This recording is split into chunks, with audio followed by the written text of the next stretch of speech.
Alright, so we're here to talk about Re-Animator. I've got it right here. I reversed the cover to the original cover. This is... Who made this copy? Does not say. I can't see it off the top of my head. Second Sight Films? Not aware of them, but... it's a good set. Sorry, I'm just taking those out because I just realised they really affected my speech. Yeah, no. This is the first time I've watched this. I think initially I was looking at just general horror films because I like my bit of horror. It didn't hurt that the lead actor here is Jeffrey Combs, or he's not as the lead. He's like the last person on the cast, but yet he's the main character. Is the kind of title character. Anna. It's weird.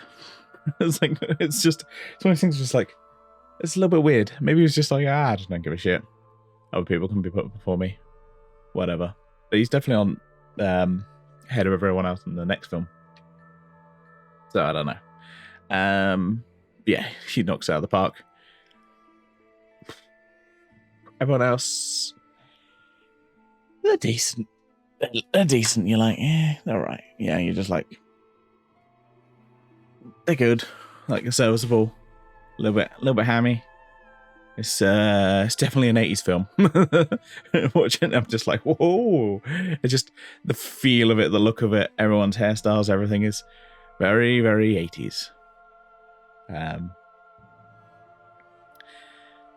But yeah, it's one of those things of like, I had no knowledge of it, so I didn't know what the hell's going on other than Re-Animator, so yeah, it's kind of Frankenstein type one, Frankenstein reviving people. He's got this magical glow stick syringe. I found out, it was just literally it's just glow stick stuff. So but it looks cool. Like it's always glowing. He's kind of this. So he plays from there we go. Herbert West, who kind of moves in with this couple who's moves in with the guy. She's not living there because they got to marry. Got to marry, and she's also the dean's daughter. The dean's daughter. Oh, how dare he? So yeah, that. But like I said, everyone else is kind of they're alright. Like no one really stands out. The main villain, played by David Gale, he's pretty good. Like obviously he's hamming up, but yeah, he's a pretty good, villain character. So what can you say? He's good. I definitely enjoyed him as a villain. But yeah, pretty much everything is on Jeffrey Combs. Let's be honest. That's why I'm watching this film, because I'm a huge Star Trek nerd. So see that? I was like, I'm buying this. I have to buy this set. This is the lead on these. So there's 3 films in the series. I've only watched Re-Animator and Bride of Re-Animator. The next one is Beyond Re-Animator, and that's the last one. So we'll be watching that next week.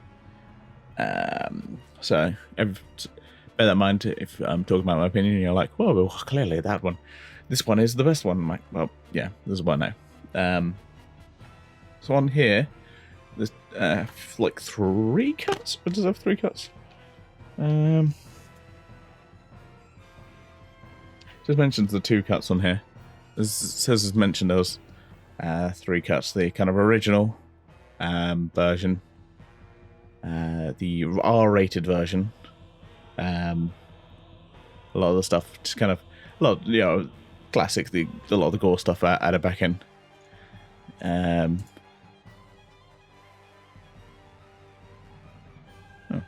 So the unrated version is labelled as director's cut, which strictly speaking as false. Director Stuart Gordon was not allowed to determine the final cut of any other version of the film. However, Gordon expressed his preference for the unrated version over the R-rated version. Oh, okay. And yeah, there's an unrated version, and then there's the integral cut, which is says it includes a new integral cut, which with the extra material from the R-rated version was incorporated into the unrated version, expanding the film from 86 minutes to 105 minutes. The extended cut has been included with all other non-US releases. So that's the cut I watched. Since it does seem to have everything in it. So if any of you like, well, that doesn't make any sense. What are you talking about? That's just the cut I watched. From what I saw, that seemed to be the consensus that was the better cut. Again, I could be wrong, but if you think one of the other cuts version, I think, like I said, I think it has the unrated version on here. So I could watch that, but yeah, that seems like the best version from what everyone said, so it seems like it. Because Dr.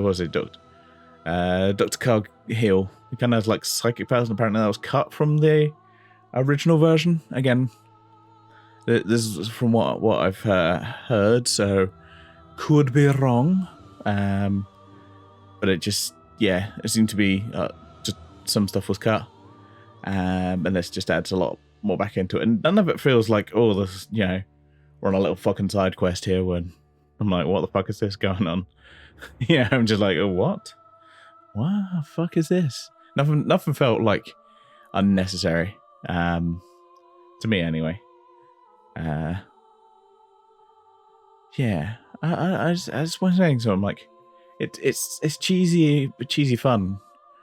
It's a good film. Like ultimately, overall, I'd say it's definitely a good cheesy one to put on. Jeffrey Combs, if you're a big Star Trek nerd like me, let's be honest. If you want to see Jeffrey Combs, just fucking own it. Like, it's great.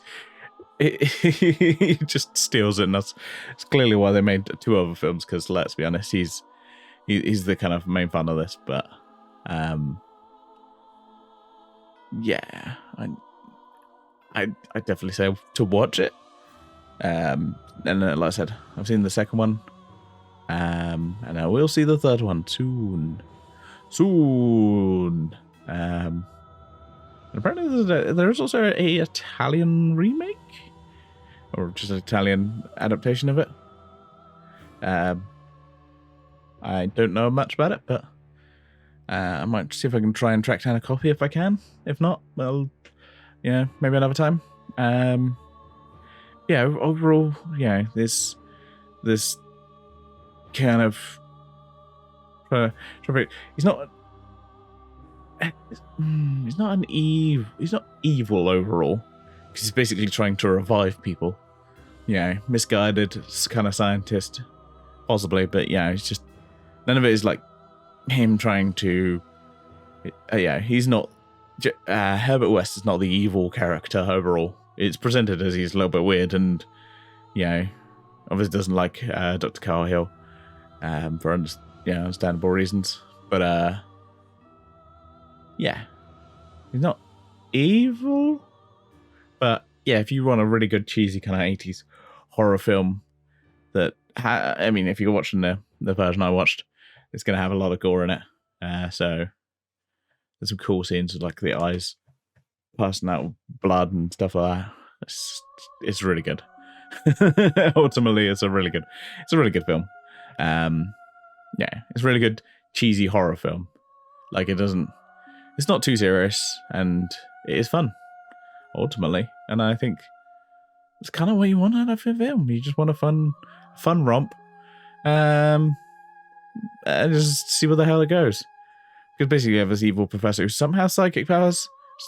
Don't really explain how he has psychic powers. And he's in the second film and it's still not explained why he has psychic powers. So I'd like some explanation of that, why he has psychic powers. That's maybe my main complaint is the, main villain has powers that is not explained in any way whatsoever.